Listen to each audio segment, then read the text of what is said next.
Relato de um ex-obreiro da seita diabólica universal. A gota d'água. Bom dia, amigo. No nosso primeiro contato no WhatsApp te pedi que contasse a minha história.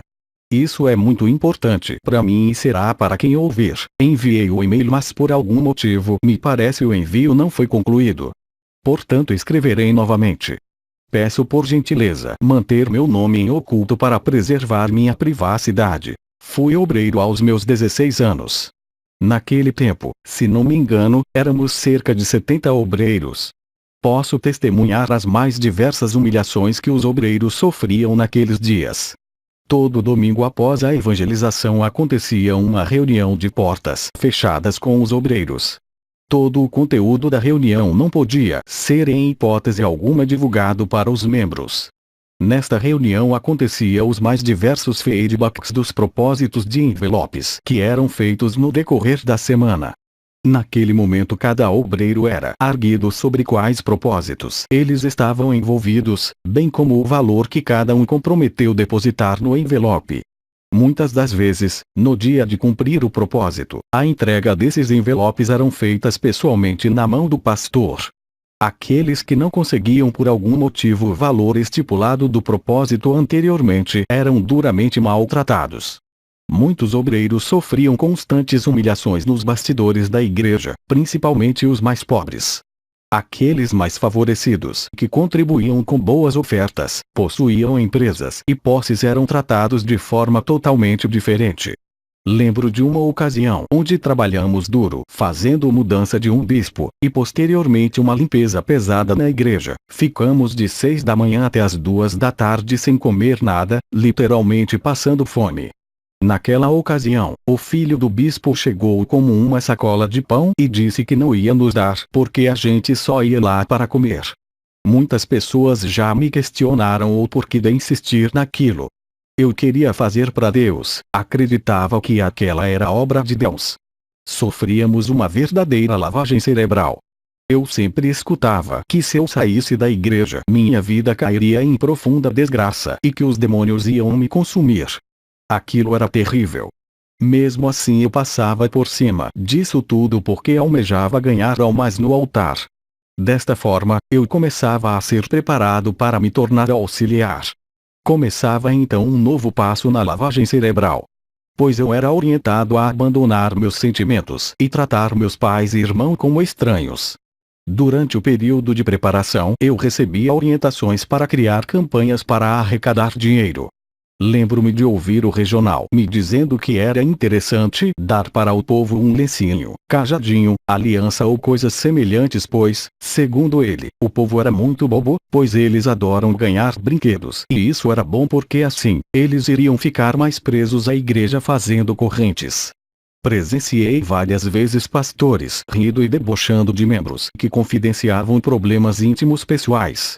A vida dos obreiros era controlada, desde a forma de vestir, corte de cabelo, relacionamentos etc. chegavam a interferir nos casamentos de alguns. Nós que estávamos sendo preparados para nos tornar auxiliares éramos designados a cuidar de extensões da igreja nos bairros periféricos da cidade. Estes núcleos, como eram chamados, serviam como estágio para nós.